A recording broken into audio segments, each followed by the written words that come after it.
Hello guys, this is अंकुर कौशिक और आप सबका स्वागत है हमारे चैनल यूपीएससी एक्सेसिबल में। आज जो हम नया चैप्टर स्टार्ट करने वाले हैं, ठीक है। चैप्टर का नाम है solar radiation, heat budget and temperature. Chapter 9 है एनसीईआरटी ज्योग्राफी क्लास 11th। ये इंट्रोडक्शन है, आज इंट्रोडक्शन क्लास है, ठीक है। पहला पैराग्राफ है एनसीईआरटी का इंट्रोडक्शन, बेसिक चीजें बताई हैं इसने इन अपने चैप्टर के बारे में। स्टार्ट करने से पहले मैं आपसे एक बात बताना चाहता हूँ। चैप्टर का नाम है solar radiation, heat budget and temperature. ये बात ध्यान रखना। लास्ट चैप्टर हमारा चैप्टर 8 था एटमॉस्फेयर के बारे में, एटमॉस्फेयर पढ़ा में। ये भी एटमॉस्फेयर से रिलेटेड ही है।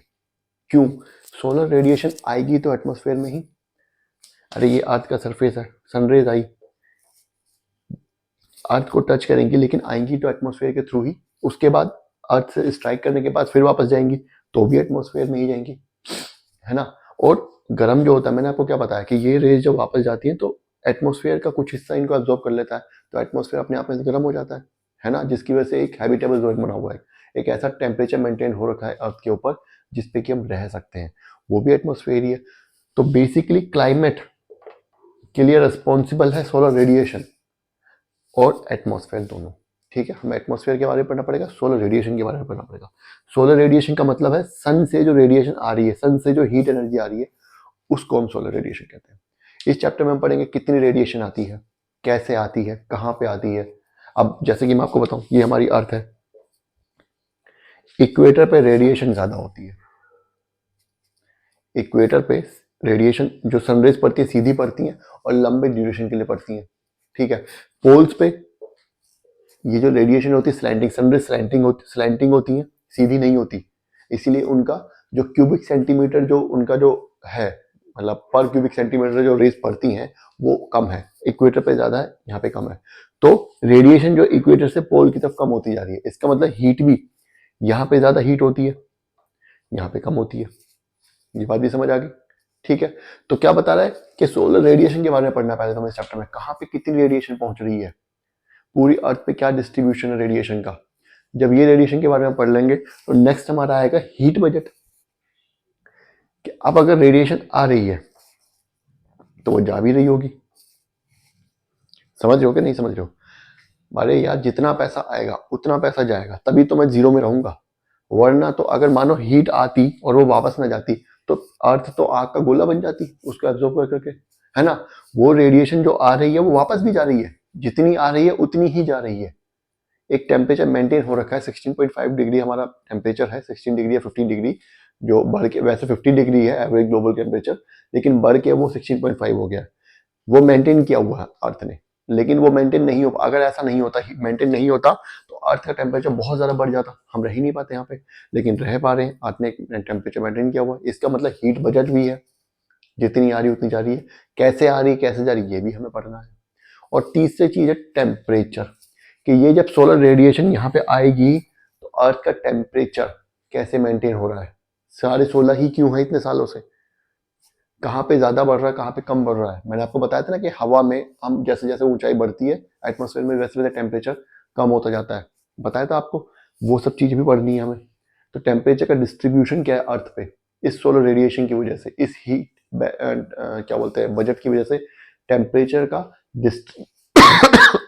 डिस्ट्रीब्यूशन क्या है, क्या पैटर्न है हमारा अर्थ पे, ठीक है। टेम्परेचर डिस्ट्रीब्यूशन का वो भी हमें पढ़ना पड़ेगा, ये समय पढ़ना पड़ेगा। तो स्टार्ट करते हैं, पहले इंट्रोडक्शन आज पढ़ा लेते हैं, बाकी तो फिर धीरे धीरे एक टॉपिक होता ही रहेगा, ठीक है। बहुत ज्यादा टेंशन लेने वाली बात नहीं, इजी है, मतलब है थोड़ा सा डिफिकल्ट, समझाने लायक चीजें हैं, लेकिन समझा दिया जाएगा, अच्छे से समझाएंगे, समझ आ जाएगा, कोई दिक्कत नहीं है। अभी यहाँ पे क्या बता रहा है, पहली लाइन में विंड के बारे में बता रहा है कि विंड क्या होती है, विंड की डेफिनेशन दे रही है एनसीईआरटी। देखो ये हमें पता है कि हम जो है एक एयर पाइल के बॉटम में रहते हैं, ऊपर कई सौ किलोमीटर तक एटमॉस्फेयर है, ठीक है। Troposphere, stratosphere, mesosphere, exosphere, thermosphere, ये सब हमने पढ़ा है। थर्मोस्फेयर, एक्सोस्फेयर, इन सब के बारे में हमने पढ़ा है। लेकिन हम इन सब के नीचे बॉटम में रहते हैं, अर्थ के सरफेस पे, जहाँ पे, तो इसका मतलब हमारे ऊपर ह्यूज पाइल ऑफ एयर है, एग्जिस्ट करता है, ये बात हमें पता है। लेकिन ये क्या बोल रहा है, हम हवा को फील नहीं कर सकते, हम कभी एयर को फील नहीं करते। आपका ये हाथ ऐसे है, इस पे हवा फील नहीं कर सकते, मेरे फेस पे हवा फील नहीं हो रही है, एयर। ये क्या बहुत बहुत इंपॉर्टेंट चीज बोल रहा है, we inhale and exhale but we feel air when it is in motion. हम एयर को सिर्फ तभी फील कर सकते हैं जब वो मोशन में होगी, जब वो ब्लो कर रही होगी। And when ever air is in motion it's called wind. जब हवा मोशन में होती है तो उसको विंड कहते हैं। ये विंड की डेफिनेशन है, एनसीईआरटी में लिखी हुई है। ठीक है, क्या कह रहा है, बहुत सी बात कह रहा है कि हम एयर को फील नहीं कर सकते। हम सांस लेते हैं, सांस छोड़ते हैं, पता चलता है हमें, लेकिन हवा हमें फील नहीं होती बिल्कुल भी। हवा फील हमें तभी होती है जब वो ब्लो करती है, जब वो मोशन में होती है। And air in the motion is called wind. ये बात आपको विंड के बारे में ध्यान रखनी, विंड की डेफिनेशन है। ठीक है, समझ आ गया। आगे बोल रहा earth is surrounded by air all around. Earth के चारों तरफ एयर है, एयर से सराउंडेड है अर्थ, ये हमें पता है। ठीक है, कोई दिक्कत नहीं। This envelope of air is atmosphere. और एयर के इस एनवेलप को हम एटमोस्फेयर कहते हैं। ये हमने लास्ट क्लास में पढ़ रखा है, कोई बताने वाली बात नहीं है। ठीक है, which is compose of numerous gases. अब इसमें बहुत सारी गैसेस भी होती हैं, अलग अलग टाइप की, कंपोजिशन है ना, ये भी हमें पता है कौन कौन सी होती हैं, बता रखा है। ठीक है, कौन कौन सी होती हैं बताऊंगा आपको आगे जाके। गैसेस का जो कंपोजिशन है वो भी बता दिया जाएगा, कोई दिक्कत नहीं, पूरा लिखवा दूंगे। These gases support life over earth surface. अगर ये गैसेस ना होती तो अर्थ पे लाइफ ही नहीं होती। अब मैं आपको बताऊं कि ऑक्सीजन जितनी इंपॉर्टेंट है उतनी ही इंपॉर्टेंट कार्बन डाइऑक्साइड भी है। हमने लास्ट चैप्टर में पढ़ा है कि लाइफ गिविंग गैस में ऑक्सीजन तो है ही, लाइफ गिविंग गैस में कार्बन डाइऑक्साइड भी है। क्यों? अगर कार्बन डाइऑक्साइड नहीं होती तो कार्बन डाइऑक्साइड क्या करती है, जो हीट, जो रेडिएशन सोलर सन से आई, सन से रेडिएशन आई, ये अर्थ का सरफेस है, सन से रेडिएशन आई, अब ये टकरा के वापस जाएगी, जितनी आई उतनी चली जाएगी। लेकिन CO2 क्या करता है, उसमें से कुछ रेडिएशन को रोक लेता है कुछ टाइम के लिए, कुछ टाइम के लिए, है ना। और उतना टेम्परेचर रहता है जितना कि हमें जरूरत है लाइफ को सर्वाइव करने के लिए।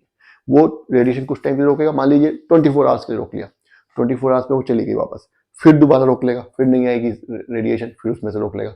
तो अर्थ का टेम्परेचर CO2 या ग्रीन हाउस गैसेज जिनको बोलते हैं, इसको ग्रीन हाउस गैस इम्पैक्ट भी बोलते हैं, मैंने आपको बता रखा है, इसकी डेफिनेशन भी दे रखी है।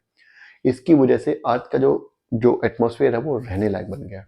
आज का टेम्परेचर इतना बन गया है कि यहाँ पर लाइफ जो है वो सर्वाइव कर सके, अदरवाइज सर्वाइव करना बहुत मुश्किल हो जाता। अर्थ बहुत ज्यादा या तो टेम्परेचर बढ़ जाता है, घट जाता, एक्सट्रीम लेवल पे पहुंच जाता। ठीक है, यहाँ तक आपको समझ आ गया, इतना समझ हो गया। चलिए अब आगे बढ़ते हैं।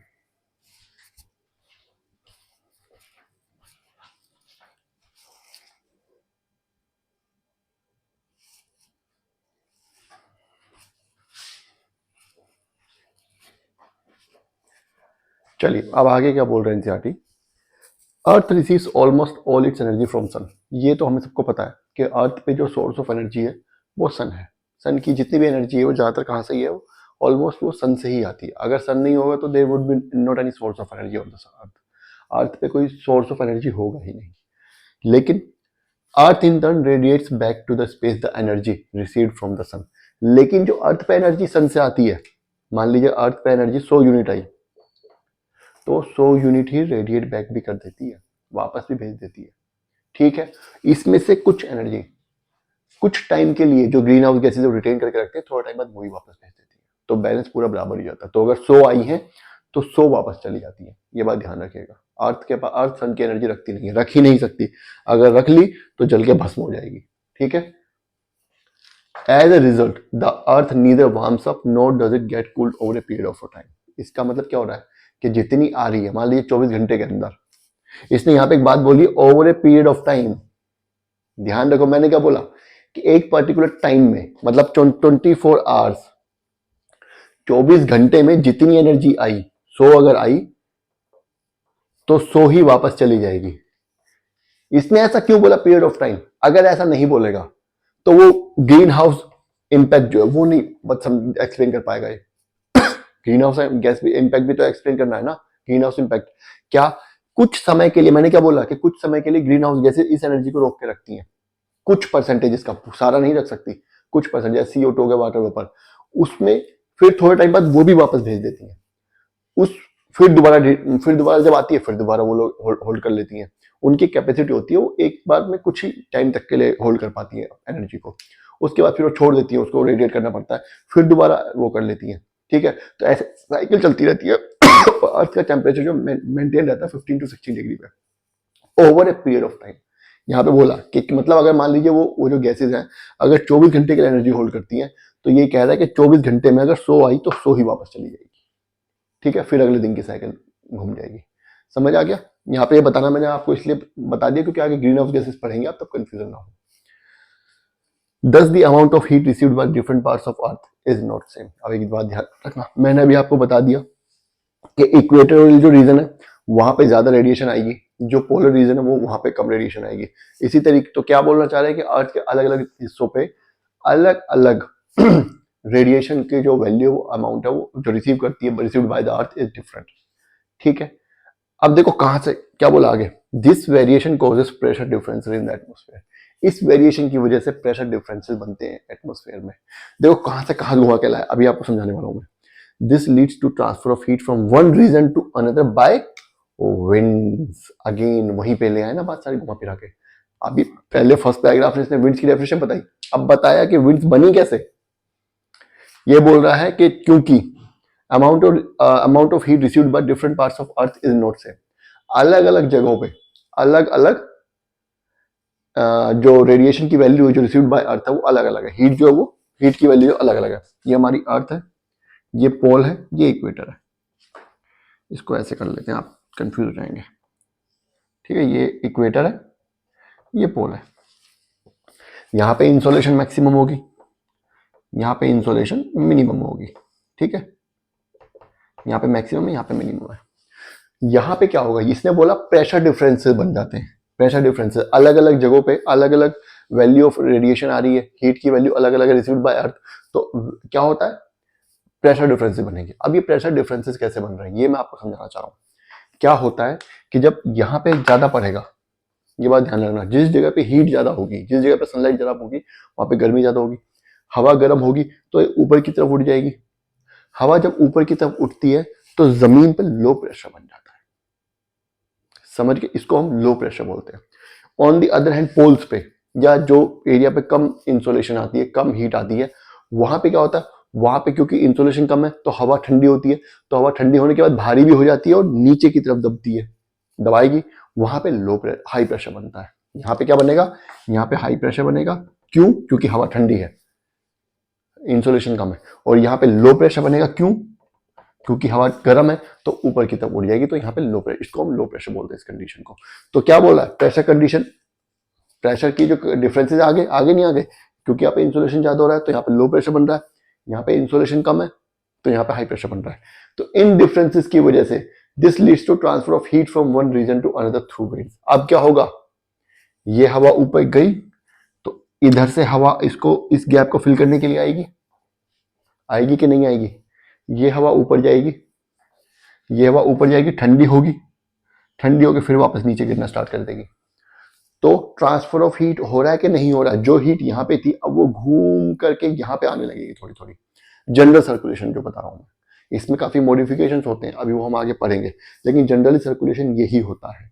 वो हीट जो थी जो यहाँ पे थी वो एनवायरमेंट में फैल जाएगी। तो क्या बोल रहा है कि this leads to transfer of heat from one region to region by one region to other by winds. Winds क्या करती हैं, विंड्स एक्चुअली में हीट का सर्कुलेशन कर रही है एटमॉस्फेयर में। विंड्स का काम ये है, जहां पे हवा गर्म होती है वहां से हवा उठेगी, दूसरी तरफ से विंड आएगी, ठंडे रीजन से विंड आएगी, है ना, फिर वो आएगी, वो ऊपर गई है, वो फिर ठंडी होकर के एनवायरमेंट में अपना हीट जो रिलीज कर देगी और दूसरी तरफ जाकर के वो गिर जाएगी। फिर क्योंकि जब वो उसका टेम्परेचर गिरने लगेगा तो वो दूसरी तरफ जाके भारी होने लगेगी, तो दूसरी तरफ जाके फिर नीचे आ जाएगी। इसी तरीके से सर्कुलेशन चलता रहेगा। तो पूरे के पूरे रीजन में, ये पूरे रीजन में हीट क्या सर्कुलेट हो गई, विंड की वजह से। समझ आया, यही ये चीज बताना चाहता है। इसी के ऊपर हमारे जो जितने भी विंड्स होती है, प्लैनेटरी विंड जो